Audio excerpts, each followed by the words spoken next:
Oyez, oyez! Voici le mois de septembre, voici la rentrée des classes, et voici les remerciements. Merci donc à Baptiste, Émilie, Lise et Martin pour leurs jolis dessins et leurs contributions sur la taverne du Chevalier Orange. Merci à Emmanuel et à son petit chevalier pour leurs contributions sur la taverne. Merci bien sûr à Calem, Lynn, Marie et leur maman, ainsi qu'à Ange, Julia et toute leur super petite famille pour les jolis dessins. Merci bien sûr à Ben, LMG et ses deux petits chevaliers pour leurs gentils messages. Je vous laisse découvrir l'épisode de ce mois-ci, qui est très important, parce que pour un peu, ouh là là là là, je ne peux rien vous dire. Alors bonne écoute et à bientôt. Chapitre 9. Septembre, petit lutin et gros mots. Le chevalier Orange était assis sur un banc devant le château Orange, les yeux perdus dans le vide. À ses côtés reposait le tout petit coffret en cornes de dragon qu'il avait trouvé avec son ami le dragon aux trois cornes. La boîte avait enfin été ouverte, permettant au paladin de lire l'énigme qui y était rangée. Et vu la tête de notre cher héros, ce devait être une sacrée énigme. Attendez, je vais vous lire tout cela. Non loin de Dives, dans la forêt se cache, dedans le chêne massif, un coffret le 9e. Pour l'obtenir, nul besoin de grosses haches, il vous faudra plutôt dire un gros mot en M. Aïe, aïe, aïe, aïe, aïe. Ah, voilà pourquoi le pauvre paladin avait l'air si désespéré. Trouver la ville de Dives n'était pas un problème, il y était déjà allé. La forêt, le chêne, tout ça, bon, c'était facile. Mais dire un gros mot en M, voilà qui était mais alors vraiment très compliqué. Non pas que le chevalier ne connût aucun gros mot, tout le monde en connaît, et il y en a un particulièrement célèbre qui commence justement par un M. Cependant, il existe une règle stricte. On ne peut pas dire de gros mots dans une histoire pour enfants. Si cela devait arriver, ce serait sans doute la fin des aventures du chevalier Orange. Comment notre héros allait-il donc s'en sortir ? Il décida de commencer par se rendre à Dives. Peut-être qu'une idée lui viendrait en route.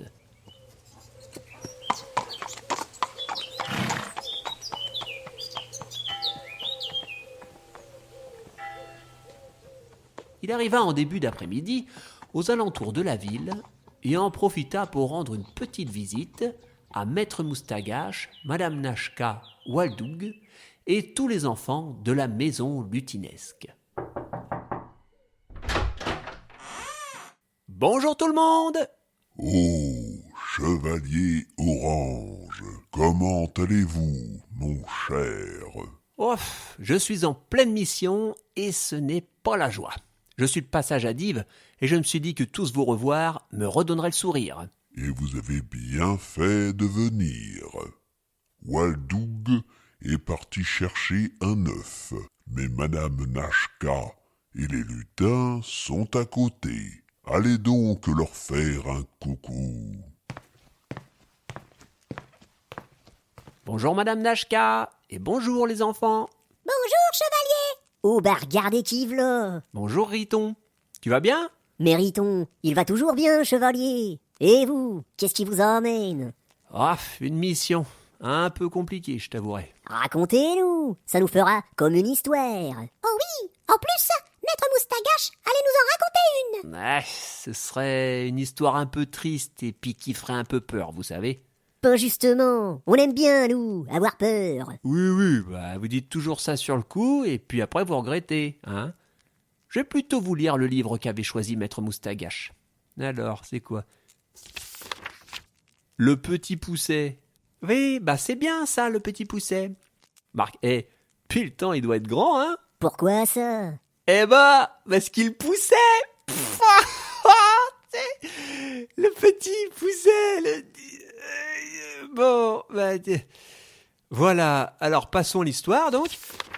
C'est quoi comme histoire? Une histoire pour les petits.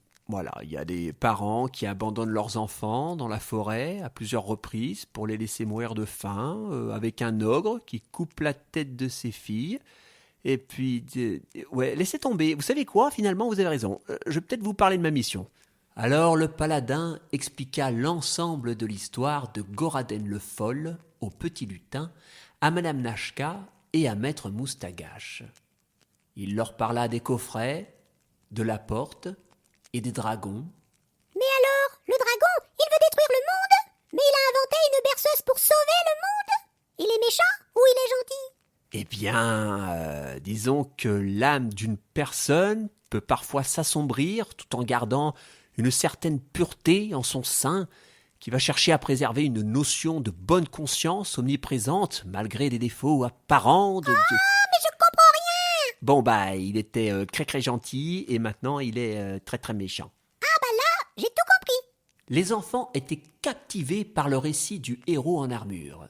Enfin, ce dernier leur expliqua que pour récupérer le prochain coffret, il était aujourd'hui forcé de dire un gros mot en M dans une histoire pour enfants. Oh, chouette! Un gros mot! Comment ça, chouette? Ben oui, on adore ça, nous, les gros mots. Et là, vous nous dites qu'on va avoir le droit d'en entendre un joli. En plus, dans une histoire pour enfants. Oh, moi, je ne peux pas rater ça. Mais enfin, il n'y a pas de quoi se réjouir. Les gros mots sont interdits dans les histoires pour enfants. Mais c'est juste un mot. Ce n'est pas atrocement grave. Bien sûr que ce n'est pas atrocement grave. Tout le monde dit des gros mots, même les adultes ou les petits lutins. Mais il faut garder à l'esprit que ce n'est pas joli. Et dans une histoire pour enfants, on ne peut pas se permettre de donner en exemple un héros qui dit des gros mots. Sinon, tout le monde penserait que la vulgarité est quelque chose de normal. Écoutez le chevalier, les enfants, car il a bien raison.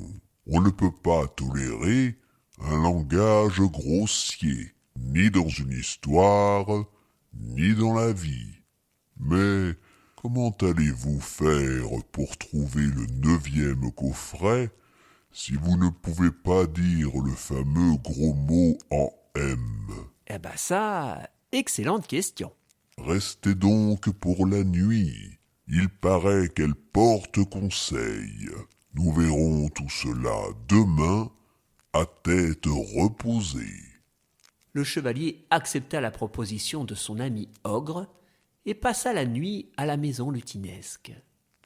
Hélas, le lendemain, il n'avait toujours pas trouvé de solution à son problème de gros mots en M. Mais lorsqu'il rejoignit les autres pour prendre son petit déjeuner, il trouva à côté de son bol une petite enveloppe. Dessus, il était écrit « Pour le chevalier orange ». Oh, c'est gentil! Qu'est-ce que c'est? J'ai oublié que c'était mon anniversaire? Non, c'est la solution à votre énigme, mon ami.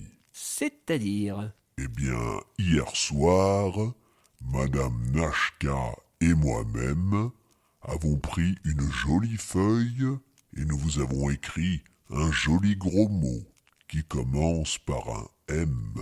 C'est très gentil.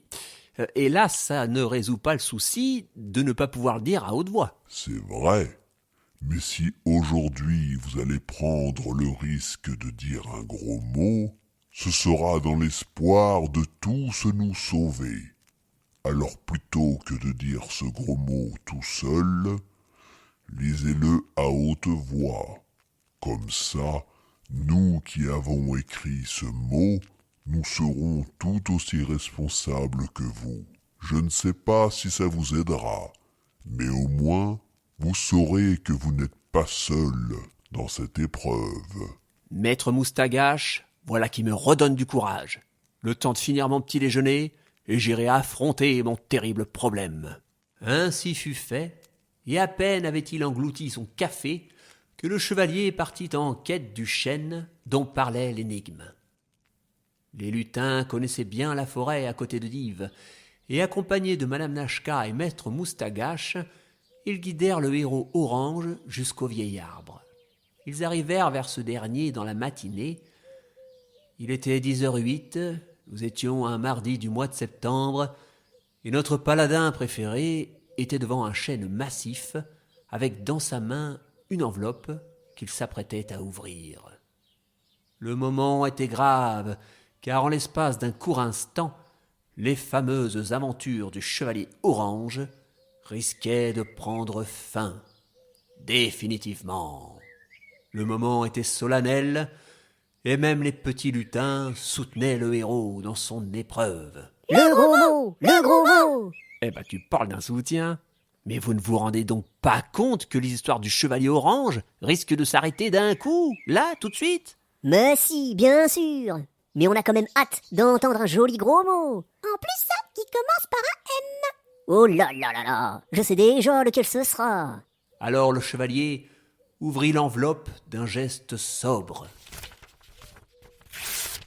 Il en sortit un papier soigneusement plié en 4, le déploya, le lut en silence et se plaça bien en face du chêne. « Bonjour à toi, sage végétal. Je dois te lire à haute voix le gros mot en M marqué sur ce papier. Et je vais le faire de ce pas. » Le chevalier prit une grande inspiration. Et ce gros mot est... mot. Quoi? Mais c'est nul! Mais qu'est-ce que c'est que cette arnaque? Ce n'est pas un gros mot, ce que vous venez de dire. Ah bah, sur ce papier, hein, il est écrit le mot « mot ». Et puis c'est écrit en gros. Donc c'est un gros mot, du coup. Et en plus, ça commence par la lettre M. Hein. Oh là là là là. Il y a bien que des adultes pour avoir des idées aussi tordues. L'énigme venait d'être résolue. Le chêne commença à s'agiter, et de son tronc sortit comme par magie une petite boîte en bois. C'était le 9e coffret. Incroyable! Ça a marché! Madame Nashka et Maître Moustagache, vous êtes des génies. Oh, j'y aurais jamais pensé. Tout le monde était bien soulagé, sauf bien sûr les enfants lutins. Oh, je suis déçue! D'une force! Ouais, je préfère encore rentrer à la maison lutinesque. Et tout le monde suivit Riton et rentra au manoir. L'énigme avait été résolue grâce au conseil de Madame Nashka et de Maître Moustagache. Le chevalier les remercia chaleureusement, puis, après avoir fait un méga câlinou à tous les lutins, il prit le chemin du retour jusqu'au château Orange. Il fallait à présent découvrir l'énigme pour trouver le 10e coffret.